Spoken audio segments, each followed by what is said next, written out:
मुलगा एकदा विवेकानंदांच्याकडे गेला आणि विवेकानंदांना त्यांनी विचारलं की आयुष्यामध्ये आई आणि वडील तितकेच महत्त्वाचे, पण आईचेच पांग फेडता येत नाहीत, आईचे ऋण फेडता येत नाहीत असं लोक का म्हणतात? स्वामीजी म्हणाले, या प्रश्नाचं उत्तर मी तुला नक्की देतो, पण त्याआधी एक काम कर. विवेकानंदांनी 1 किलोभर वजनाची एक मातीची वीट घेतली. ती वीट त्या मुलाच्या हातात दिली आणि सांगितलं, तुझ्या कमरेच्या शेला सोड, त्या शेल्यामध्ये ही वीट गुंडाळ, ती तुझ्या पोटावरती व्यवस्थित बांध, घरी जा.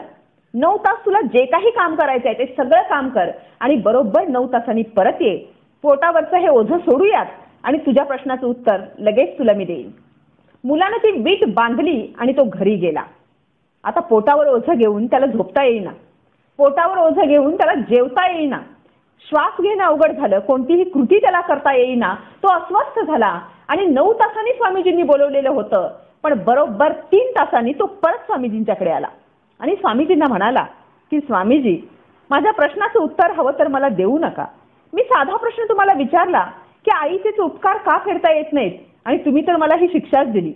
हे ओझं पोटावर बांधून मला जेवता येईना, हे ओझं पोटावर बांधून मला झोपता येईना, कुठलंही काम करणं मला अशक्य झालंय. आता पटकन हे ओझं तेवढं माझ्या पोटावरून सोडून द्यायला सांगा. स्वामीजी हसले आणि त्या मुलाला म्हणाले, अरे तुझ्या प्रश्नाचं उत्तर तर तुला मिळालंय. जे ओझं पोटावरती बांधून केवळ 9 तास सुद्धा तुला पेलता आलं नाही, त्याचं तिप्पट असणारं तुझं वजन तुझ्या आईनं 9 महिने गर्भामध्ये ठेवून सांभाळलं. तिचे उपकार तू कसे फेडू शकणार आहेस? खरंच सगळ्या नात्यात दुधाचं नातं महान असतं, सगळ्या नात्यात दुधाचं नातं महान असतं आणि आई या शब्दापुढं सगळं जग लहान असतं.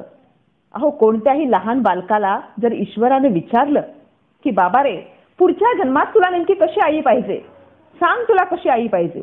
ऐश्वर्यासारखी सुंदर आई पाहिजे की नीता अंबानी सारखी श्रीमंत आई पाहिजे? माधुरी दीक्षित सारखी छान नाचणारी आई पाहिजे की लता दीदींसारखी छान गाणारी आई पाहिजे? सांग, पुढच्या जन्मात तुला कशी आई पाहिजे? ते मूल त्या ईश्वराला सुद्धा सांगेल, नको मला ऐश्वर्या, नको कोणी अंबानी, भले माझी आई पाजू दे मला पिठात मिसळून पाणी, पण तिच्या हातच्या पाण्यालाही अमृताची चव येते. लता दीदी असतील ग्रेट, पण मला माझ्या आईच्या अंगाईनच झोप येते, मला माझ्या आईच्या अंगाईनच झोप येते.